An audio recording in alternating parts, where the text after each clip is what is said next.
Welcome to this week's session of The Investor in You. Today I want to summarize my key takeaways from the book, The Psychology of Money by Morgan Housel. If you have not read it, here is the book, or I'll put it this side. But there are very important points that Morgan Housel did raise in his book, The Psychology of Money. I want to share with you my key takeaways on that book. Most people still think that the subject of investing is difficult, partly because they think that getting the information is still the problem. And yet the reality is that getting the information about investing is not difficult anymore compared to 10 years ago or 20 years ago when people had to actually walk to a broker or to a developer and talk about a development. For example, a real estate development. If you needed a real estate development which is taking place in another city or something, you would have to actually go there and try and find out the information. But that is not the case anymore. Things have changed with the proliferation of information. There's a lot of information on the internet right now about developments taking place in many parts of the world. And you can actually invest in those developments without necessarily having to leave your chair at all. So the information is no longer the problem, but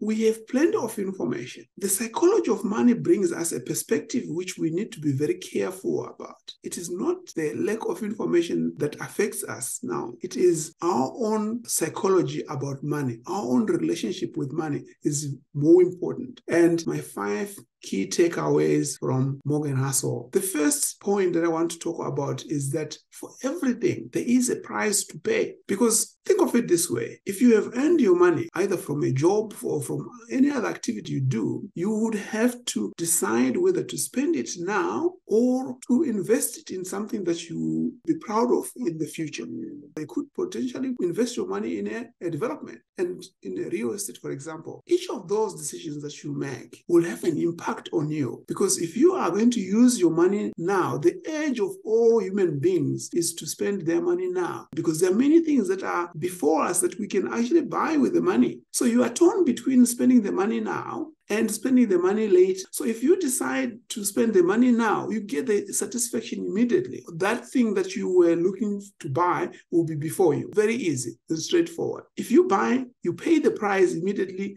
and you enjoy now. But also look at it in terms of the price that you pay for buying something immediately. If you use your money to buy something now, you can't have the same amount of money that you already used for your future. It's no longer available for investment. If you put that money into investment, what it also means that you are going to have to wait for many years before you reap any benefit from the money. So there is a price for investing. The price is so there will be many years before you actually get a return in your pocket, or a dividend, or a rental income, or it could be royalties. But also you run the risk of losing the money. So there's a price to pay investing your money for the future. So if you use the money immediately, you get what you want, but you reduce your ability to invest for your future. If you keep your money and invest it, you will have to wait for many years or months before you start earning a return. So either way, there is a price to pay for the choices you make. So there's nothing in life that is for free. You're not going to get anything for free. You got to pay the price, and then once you pay the price, then you can enjoy. The second point is this. People underestimate the impact or the effect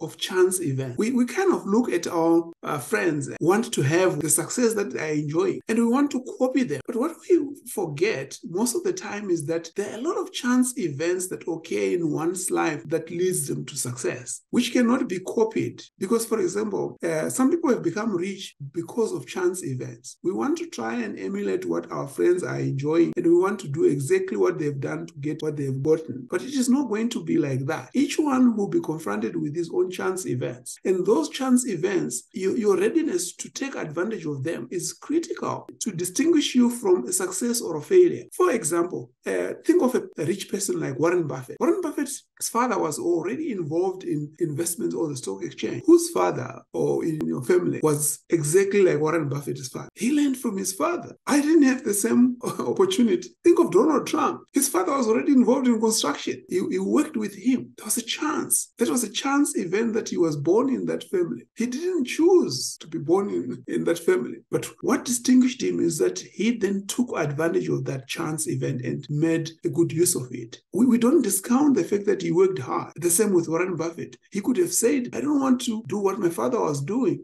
investing on the stock exchange. But he bought his first share at 12 years. So there's a lot that we need to take into account when we compare ourselves to other people. The chance events that occur in our lives are very important. They set us apart. They should not be discounted. Everyone has advantages that accrue to them that sets them apart. What makes a difference is with what we do with those chance events. They are not static. They don't wait for us to take many years to think of whether we should use it. If Warren Buffett had rebelled with his father and said, no, I'm not going to buy shares. I'm not going to be doing what you were doing. I want to do my own thing.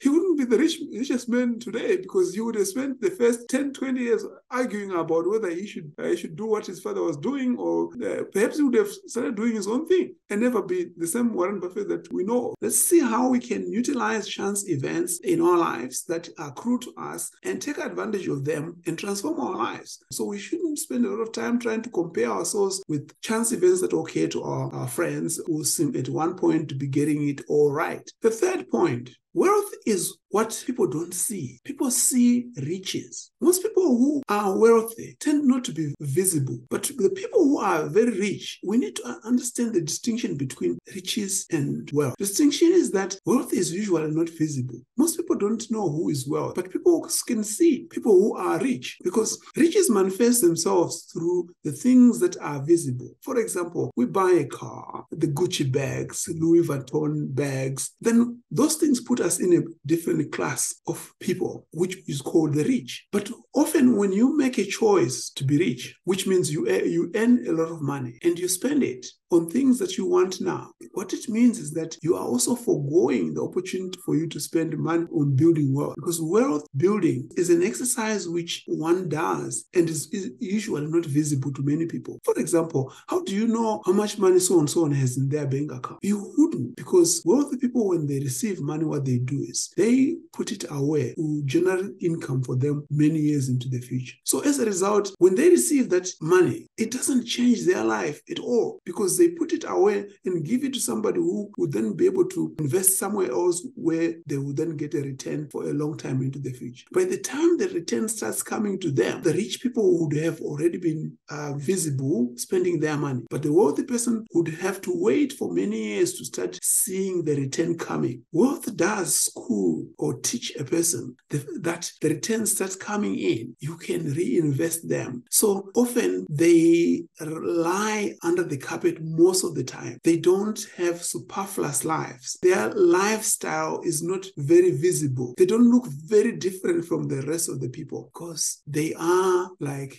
building wealth for a very long time. But their financial base becomes solid because they've been building wealth. Whereas a rich person is very visible, because when they spend on something, they actually get appreciation and acknowledgement from their peers immediately, spending a lot of money to get the acknowledgement. The fourth point, Morgan Housel makes a point that we need to use money to gain control of our lives. Most of the time we use money not to gain control of our lives, but to get acknowledgement from our peers. But the most important point that Morgan Housel makes is that we need to use money to buy back time that would have been spent working on a job, working in the field, doing mundane activities that we don't really want to do. We would rather be spending time doing the things that we value most. So in that particular case, if we have built wealth, certainly it would have taken us a lot of time. But what it does is that it buys us time. At some point, it will help us stop working. It will help us having to do mundane activities or jobs that we hate doing. It gives us choice, the choice of life or lifestyle. It gives us freedom. It gives us ability to do good for others. Once you are wealthy, you can do a lot of good. But the point is, wealth should be able to buy us control of our lives and the ability to determine what happens to us tomorrow, next week, and so on and so forth. Because we have control of our lives. We can pay our way into life. Obviously,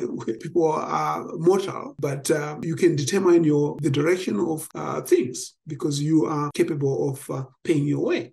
The fifth point is this. It is important for people to understand when to say no. We work hard many years. We put aside money to invest. And if we are not careful, we might get into the habit of minimizing our lives and taking our lives for granted and always saving. Because on one hand, we hear a lot of messages saying, you need to save, save for a rainy day. And then we go hard into saving. At the same time, we are running out of time. We are running out of time to spend what we have generated. At some level of accumulating money, money itself ceases very important. It becomes less and less important. In other words, the return or the returns or the benefit you're getting from having more money becomes less and less. But the benefit you get from having a better life becomes more important. In other words, the intrinsic value of money becomes more important. What it enables you to do. It enables you to buy back time to have time with your family, time with your friends. That intrinsic value becomes more important. We need to work hard and put aside money to invest so we can buy back time for us. But at some point, we need to draw a line in the sand and say, this is a good minimum for me. That's when to say no. It's good to say so sacrifice, but I think at some point, once you start getting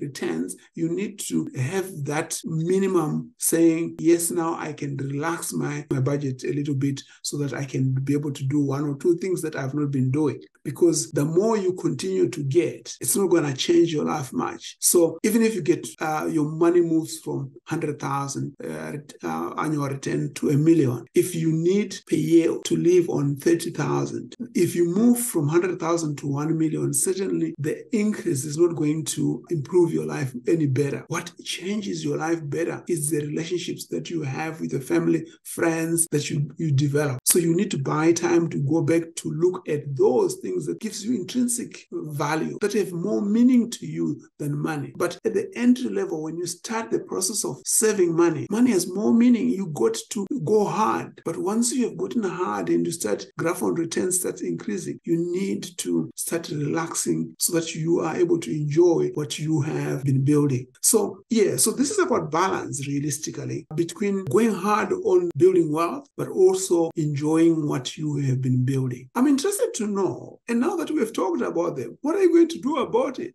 Because certainly something should change. Useful just to be talking and learning and not changing. So that's my challenge to you. Leave me a comment and let's catch up again in the next video. If you have not subscribed, please subscribe so that we can have another conversation on the next topic. I also have another video which I have talked about the things that I've stopped buying to improve my financial position. If you'd like to check it, please do, so you can also see how I've started remodeling or changing my life.